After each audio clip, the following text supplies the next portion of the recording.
professor, eu sou o Thales e agora eu vou explicar um pouco mais sobre as contas e os cálculos feitos através do Excel para o dimensionamento do ar-condicionado.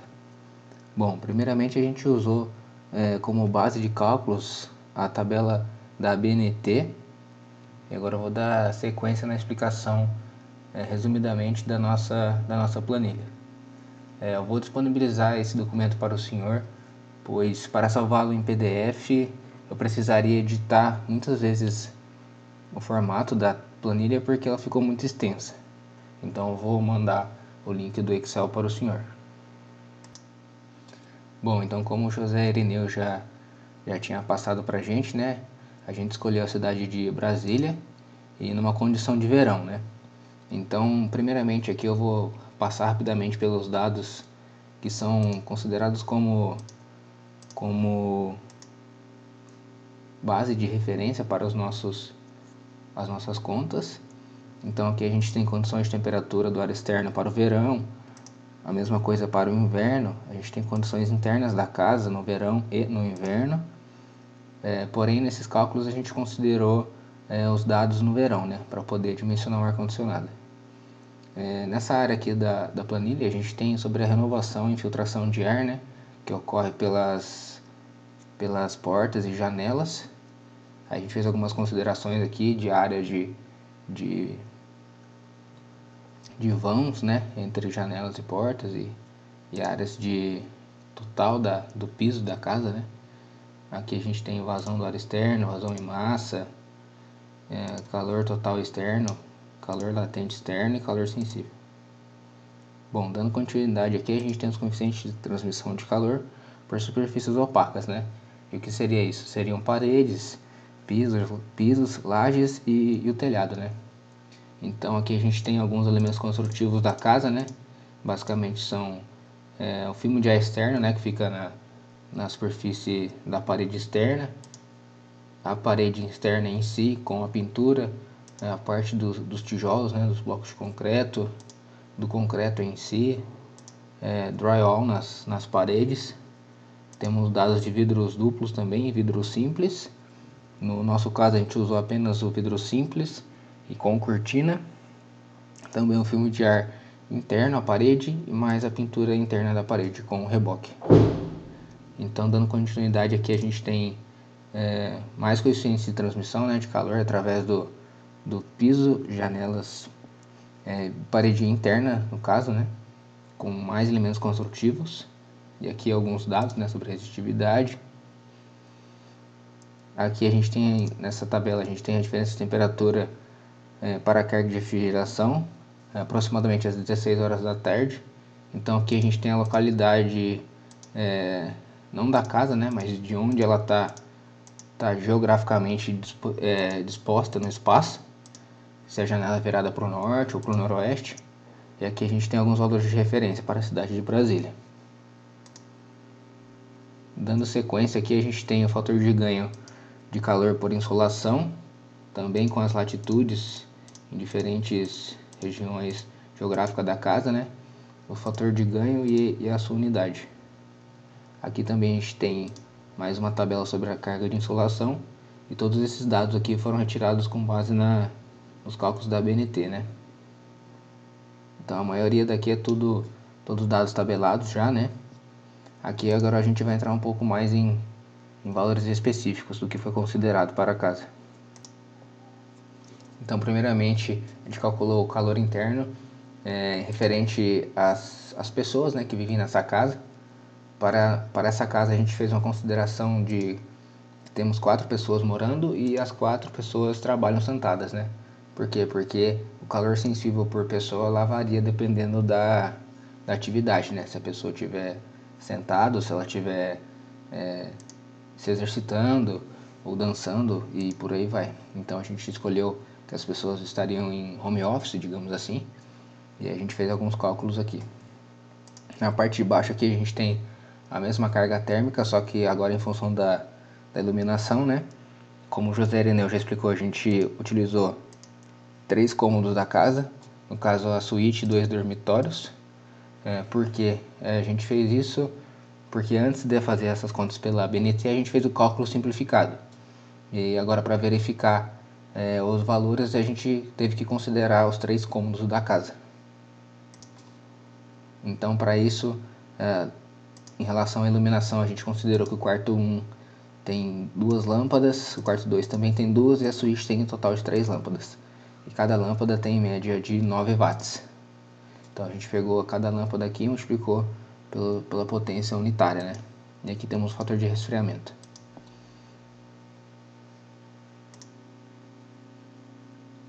Bom, dando sequência às cargas térmicas aqui, agora a gente tem as cargas térmicas em função dos equipamentos, né? Que estão dispostos nesses 3 cômodos desta casa. Então, para o nosso caso aqui, a gente escolheu 2 computadores, a quantidade está aqui, um secador de cabelo, um sistema de microsystem, né, um som, um videogame e 2 aparelhos de televisão. Aqui está a potência unitária de cada um deles, aqui a potência total, né, unitária vezes a quantidade de equipamentos. Temos outro fator de carga de resfriamento e a carga térmica sensível aqui de cada equipamento. Bom, agora a gente vai entrar mais em detalhes do nosso projeto, né? Como a gente escolheu essa casa, né? Então, primeiramente, a gente escolheu essa casa aqui, que ela tem aproximadamente 100 metros quadrados, uma casa relativamente pequena, né?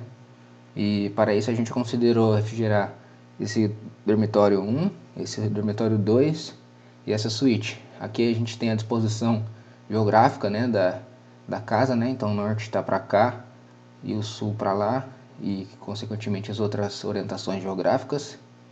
No quarto 1 aqui a gente tem apenas uma janela virada para o leste. No dormitório 2 a gente tem também apenas uma janela virada para o sudoeste, digamos assim, né? E na suíte aqui a gente decidiu colocar 2 janelas, né, para ver se ia influenciar muito nos cálculos. Então a gente tem uma janela virada para o sudoeste aqui e uma janela virada para a região sul. Todas as janelas têm a mesma dimensão, que seria 1,20 m de altura, e aqui o comprimento eu considerei sendo 1,5 m. E agora vamos dar continuidade aqui à explicação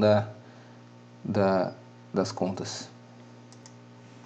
Então aqui a gente tem mais dados da ABNT, que ela descreve o ambiente, né, em relação aos materiais, né, as paredes externas, internas, a laje e as paredes internas aqui, né, no caso.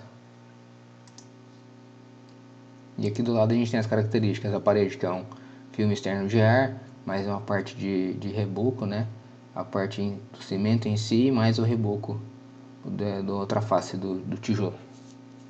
Dando continuidade aqui, a gente fez o dimensionamento e a orientação das paredes, janelas e laje para os 3 dormitórios, né? Então aqui a gente teve um pouco mais de dificuldade porque a gente tinha 3 dormitórios ao invés de um só, então a gente teve que triplicar a quantidade de contas, né?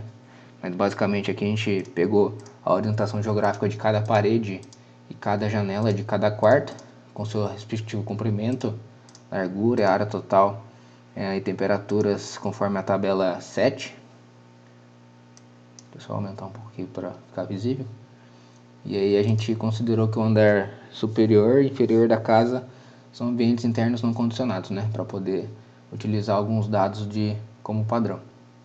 Então a gente tem as dimensões de rotações do quarto 1, do quarto 2, aqui embaixo também com todos os dados, e aqui da suíte, né? Por ela ter 2 janelas, a gente tem uns dados a mais aqui. As mesmas considerações dos demais quartos, né, foram feitas aqui também. Então, depois de a gente fazer o dimensionamento de cada cômodo, agora a gente vai calcular as transferências de calor pelas superfícies externas e internas de cada dormitório, né? Então a gente repetiu as contas 3 vezes para o dormitório 1, dormitório 2 e a suíte aqui embaixo, né?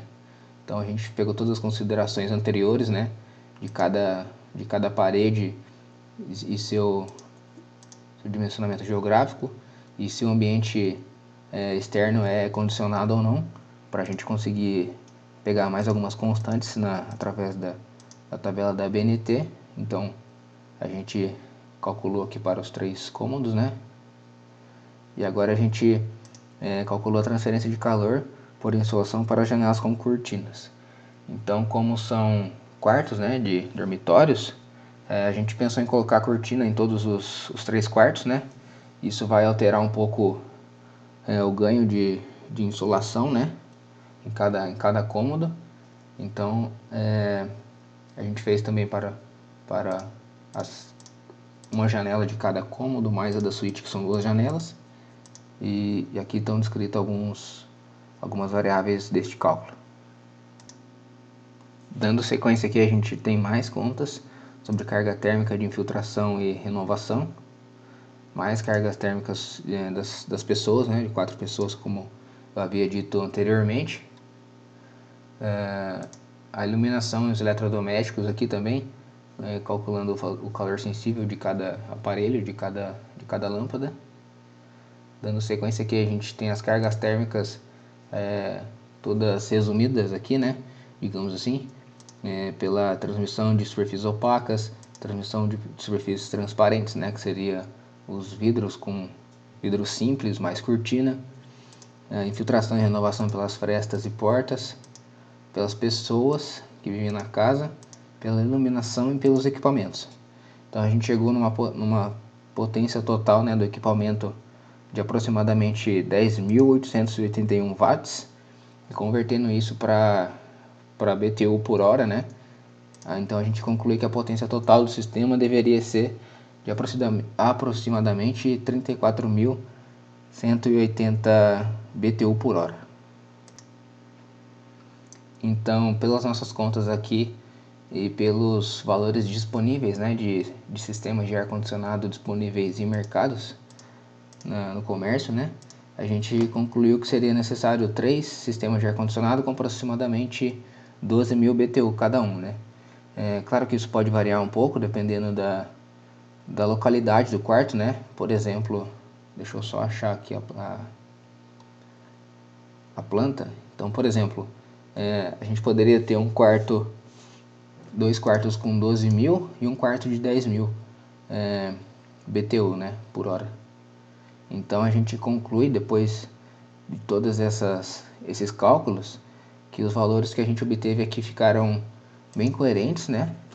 E agora eu vou fazer um comparativo com a calculadora do cálculo simplificado que o senhor disponibilizou para a gente. Então aqui, pegando essa informação da potência total, né, de 34.180 BTU por hora, agora a gente vai para a planilha do cálculo simplificado. Então aqui também a gente fez algumas considerações, né, com base nos dados que o site pedia, e aí a gente colocou abaixo aqui as considerações, né, como os cômodos da casa, os dormitórios, a quantidade de janelas, algumas áreas de paredes e chão, né, e piso. E agora eu vou explicar o resultado final, né. Então, depois de todas as considerações feitas aqui através do site, né, tem bastante considerações também, a gente chegou com o resultado final aqui da carga total recebida, né, que o sistema deve ter aproximadamente 30.817 BTU por hora. Então fica muito próximo do que a gente conseguiu através dos cálculos aqui de 34.000, e isso a gente chegou à conclusão que os cálculos estavam coerentes, justamente pela proximidade dos valores. Mesmo esse cálculo simplificado sendo um cálculo um pouco ultrapassado e um pouco antigo, a gente tomou ele como base para fazer um comparativo com o cálculo através da BNT, né? Bom, então com isso, fazendo a comparação aqui entre os 3 cômodos, eu concluo a explicação da nossa planilha. Eu queria agradecer a atenção e eu vou disponibilizar a planilha para todos, né? Obrigado pela atenção e até a próxima.